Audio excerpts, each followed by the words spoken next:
2024-25 অর্থবছরের প্রস্তাবিত বাজেটে ঘাটতির পরিমাণ দাঁড়াবে 2,56,000 কোটি টাকা, যা জিডিপির 4.6%।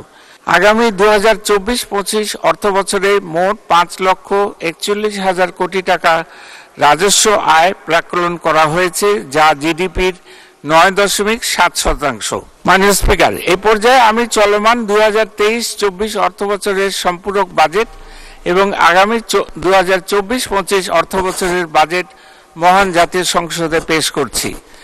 আগামী অর্থবছরের বাজেট প্রণয়নের পূর্বে আমি অর্থনীতিবিদ, সাংবাদিক, সুশীল সমাজের প্রতিনিধি এবং মাননীয় সংসদ সদস্যবৃন্দ সহ সমাজের সকল স্তরের প্রতিনিধিদের সঙ্গে আলোচনা করেছি এবং তাদের মূল্যবান মতামত বাজেটে যথাসম্ভব প্রতিফলনের চেষ্টা করেছি। মাননীয় স্পিকার, চলতি অর্থবছরের সংশোধিত বাজেটের একটি সংক্ষিপ্ত বিবরণী পরিশিষ্ট ক সারণী 3 হিসেবে সংযুক্ত করা হয়েছে।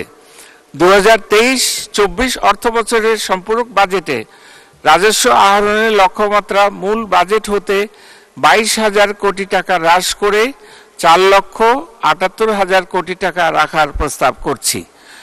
চলতি 2023-24 অর্থবছরের বাজেটে সরকারি ব্যয়ের প্রাক্কলন করা হয়েছিল মোট 7,61,785 টাকা।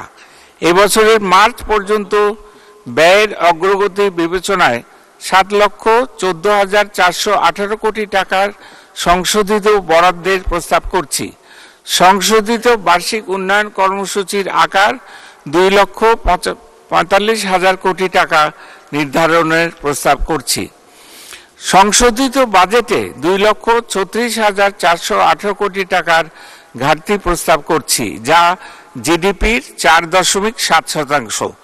এর মধ্যে 1,56,625 কোটি টাকা অভ্যন্তরীণ উৎস হতে এবং 79,793 কোটি টাকা বৈদেশিক উৎস হতে নির্বাহ করার প্রস্তাব করছি।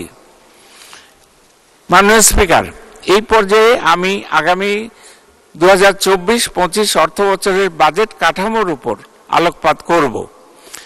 আগামী 2024-25 অর্থবছরে মোট 5,41,000 কোটি টাকা রাজস্ব আয় প্রাক্কলন করা হয়েছে, যা জিডিপির 9.7%।